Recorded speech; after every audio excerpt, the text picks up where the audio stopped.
En la clase anterior empezamos con el tema de los afrodisíacos, es decir, con el modo en que el pensamiento griego clásico problematizaba el uso de los placeres sexuales.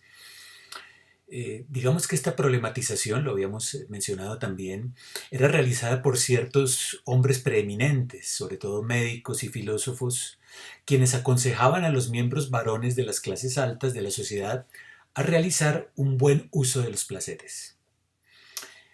Esto de los modos de problematización, insisto, es uno de los hilos conductores de todos los demás volúmenes que nos restan de historia de la sexualidad. Lo que hará Foucault es examinar cuáles son los modos de problematización en el pensamiento griego clásico, que es Historia de la Sexualidad 2, en el pensamiento helenístico romano, Historia de la Sexualidad 3, y en el pensamiento cristiano de los siglos III y IV, que será Historia de la Sexualidad 4. Entonces, atención a este tema de los modos de problematización.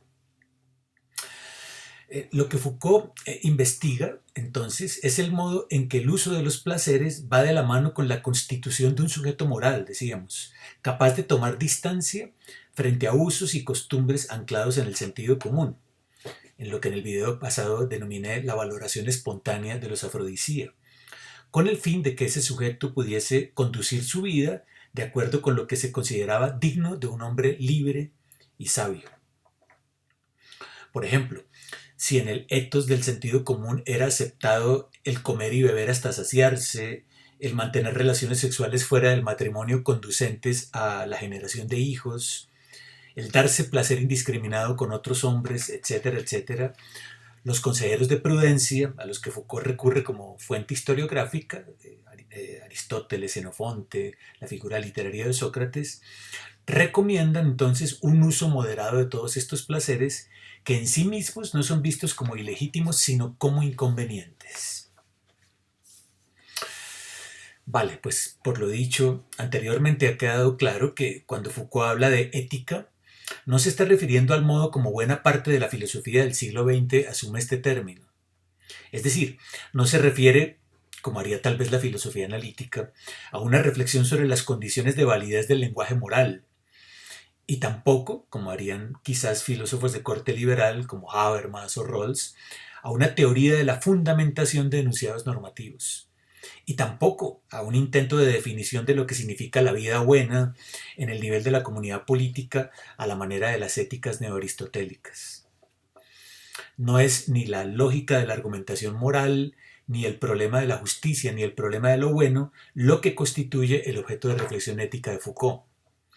Más bien, lo que le interesa es el modo en que uno se hace sujeto moral trabajando sobre sí mismo, aplicando una serie de técnicas, de consejos, de reflexiones y adecuándolos a unas circunstancias particulares específicas.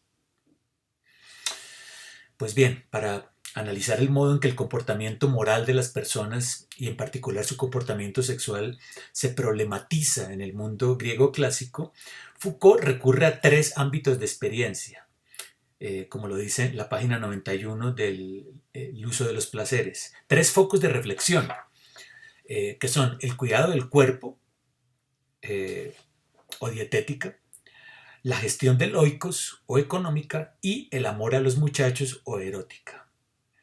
Dietética, económica y erótica. El procedimiento ya lo sabemos, ya lo dijimos antes, se trata de examinar a partir de estos tres ámbitos de experiencia cómo se transforman los cuatro elementos que sirven a Foucault como base arqueológica de su análisis: la sustancia ética, el modo de sujeción, el trabajo ético y la teleología moral. Bien, comencemos entonces con el primer ámbito de experiencia, que es el cuidado del cuerpo, al que Foucault dedica el capítulo 2 del volumen 2 del uso de los placeres, titulado Dietética. Con ello se refiere Foucault al modo en que los médicos de la Grecia clásica recomendaban a sus pacientes una serie de medidas de cuidado corporal que, según Foucault, funcionaban como una guía útil para el gobierno de sí mismos, en la elaboración de lo que él llamará luego una estética de la existencia. Foucault, sin embargo, insiste en que las recomendaciones que hacían los médicos sobre los ejercicios físicos, los alimentos, las bebidas y las relaciones sexuales tenían como objetivo estilizar la vida, haciendo del régimen un arte de vivir. Ya más adelante vamos a problematizar nosotros también esta tesis de Foucault de querer encontrar en el mundo griego una estética de la existencia que ha sido pues motivo de muchas críticas a este modelo Foucaultiano. El corpus que utiliza Foucault para mirar los modos de problematización es básicamente los tratados hipocráticos, así como algunos textos de Platón, Jenofonte y Aristóteles. A Foucault le interesa sobre todo el régimen de los placeres sexuales, pero aquí viene una primera dificultad que él mismo reconoce.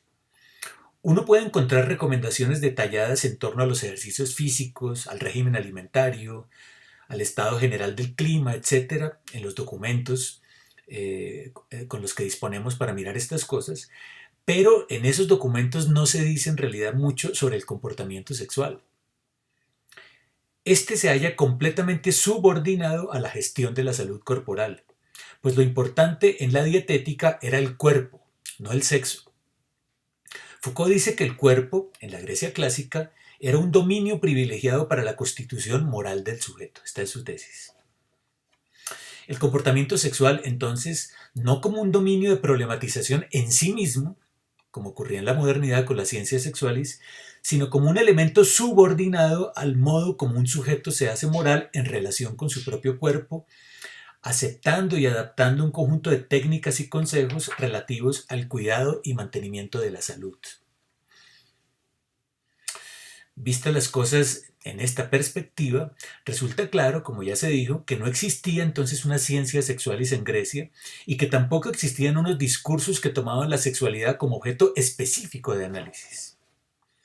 Lo que tenemos es un discurso sobre el cuerpo que tomaba el paradigma de la medicina hipocrática basado en el poder curativo de la naturaleza, de tal manera que la terapia consistía simplemente en tratar de ajustar el cuerpo a los ciclos naturales.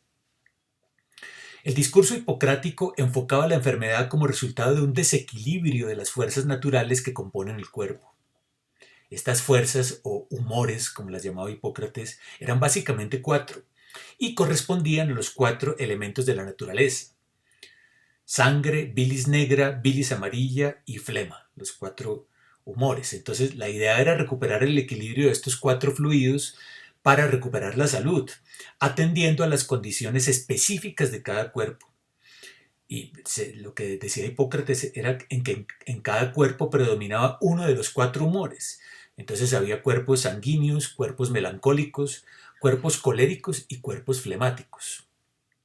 Lo que buscaba entonces el régimen dietético era clasificar los alimentos y las bebidas según sus cualidades determinadas en base a 2 ejes principales: lo caliente y lo frío, y lo seco y lo húmedo. Aplicando entonces un principio que hoy llamaríamos homeopático, ¿no? Es decir, se recomienda a los pacientes consumir alimentos y bebidas que se correspondieran con el inverso de su temperamento, buscando así corregir el desequilibrio de los humores. De igual manera, esta alimentación tenía que ver con las 4 estaciones del año, pues en cada una de ellas dominaba una combinación específica de las 4 cualidades. Por ejemplo, en invierno domina un clima frío y húmedo. En verano domina un clima cálido y seco. En primavera domina el clima cálido y húmedo. Y en otoño el clima frío y seco. De esto dependerá entonces todo el régimen alimenticio. El argumento de Foucault es entonces que la conducta sexual se integraba plenamente en este discurso hipocrático sobre el cuerpo.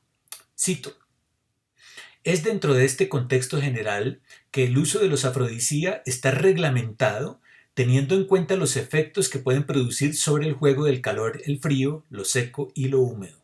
Fin de cita de la página 105 del volumen 2 de Historia de la Sexualidad, el uso de los placeres. De este modo, pues, se recomendaba que las relaciones sexuales fueran más frecuentes en invierno, cuando el cuerpo tiende a enfriarse, y evitarse en verano, debiendo disminuirse paulatinamente en otoño y primavera, dependiendo, claro está, de la edad del individuo y de su temperamento singular. Modulación, entonces, de los placeres sexuales atendiendo a las estaciones y a los temperamentos. Foucault parafrasea una carta de Diocles al rey Antígono, en la que se hace referencia a una economía de los placeres regida por el discurso hipocrático. Cito de la página 107. En el solsticio de invierno, que es la época en que más predispuesto está uno al catarro, la práctica sexual no debe restringirse. Durante la época del ascenso de las Pléyades, tiempo durante el cual domina la bilis amarga en el cuerpo, hay que recurrir al acto sexual con mucha mesura. Incluso habría que renunciar a él por entero en el momento del solsticio de verano, cuando la atrabilis se desborda en el organismo. Fin de cita del uso de los placeres, página 107. Entonces, fíjense, aquí no hay nada de normativas respecto a con quién hacer el amor, en qué posiciones, con qué tipo de prácticas, etc. Y tampoco nada se dice respecto a lo lícito o a lo ilícito de hacer el amor durante ciertos días o en días de la procreación, etc. Todo lo que proponían los médicos antiguos eran consejos de prudencia referentes al uso de los placeres, atendiendo al mantenimiento de la salud del cuerpo. No es cuestión de fijar uniformemente y para todos una normativa del placer sexual, sino de proponer una serie de recomendaciones y de técnicas adaptadas a la singularidad de los cuerpos. Foucault resalta, sin embargo, que para la medicina griega clásica la práctica sexual sí era vista con algo de sospecha y demandaba una actitud vigilante, debido sobre todo a las consecuencias que esta práctica sexual pudiera tener para la salud del cuerpo. Algunos médicos decían que el sexo era incluso un peligro para la salud, debido básicamente a 3 factores. El primero es que el acto sexual puede generar desequilibrios en el cuerpo porque se trata de algo violento, como lo dice Platón en el Fileo, cito, contrae todo el cuerpo, lo crispa a veces hasta el sobresalto, y haciéndolo pasar por todos los colores, todas las gesticulaciones, todos los jadeos posibles, produce una sobreexcitación general con gritos extraviados. Fin de cita. Foucault está citando a Platón en la página 118 del uso de los placeres. Tanto es así que para Hipócrates el acto sexual era visto como una especie de epilepsia menor.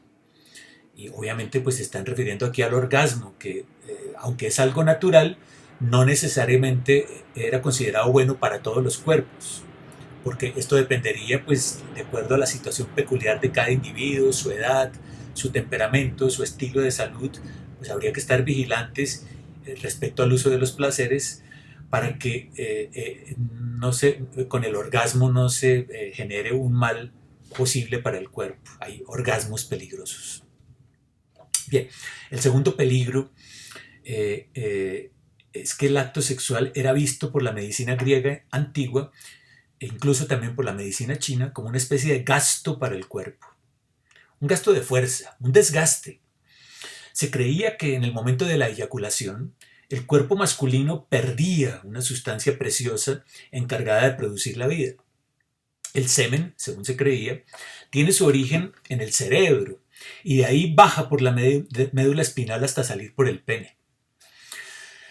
Tal proceso era tenido como la sustracción de una fuerza corporal que explicaba entonces la debilidad que se experimenta después de la eyaculación.